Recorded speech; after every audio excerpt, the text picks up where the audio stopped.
Hello, my name is Tim Holmes. I'm a sculptor and an artist. I have done a solar project in a historic building in Helena, Montana, a building that's 125 years old. So let's start with a tour of what we're going to see.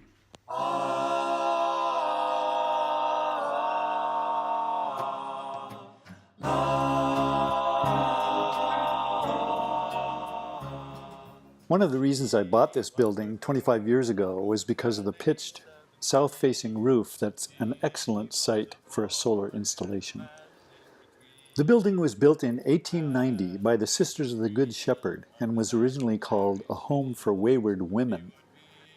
This is the dormitory of the complex. It's a little historic jewel, and it was my intention to go to the extra trouble of a historically accurate renovation. Here in this room you can even see the original arched construction. It was important to me to carry out the restoration, saving as much of the original wallpaper and woodwork as possible. In each room there's a section of the 19th century wall covering that's preserved in its original condition.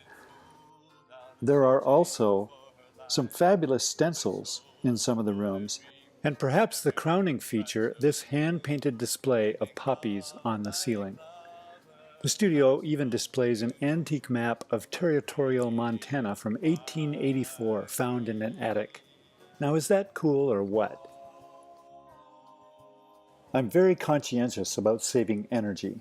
Perhaps the most dramatic example of this is the recycling of an entire building that would otherwise have been torn down. Besides historic preservation, it was also important for me to install the most stringent energy conservation measures possible, like super insulation, 9 different separate heating zones so that only the rooms in use are heated, and also, of course, the recent installation of the solar collector. It produces 3 megawatts of power, which is twice the power that the entire building actually uses.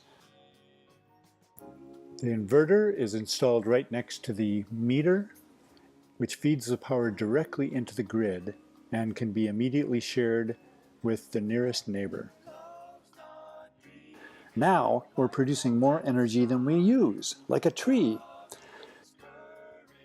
According to the current law, our utility, Northwestern Energy, is allowed to repossess any of the excess energy left over at the end of the year of the net metering process.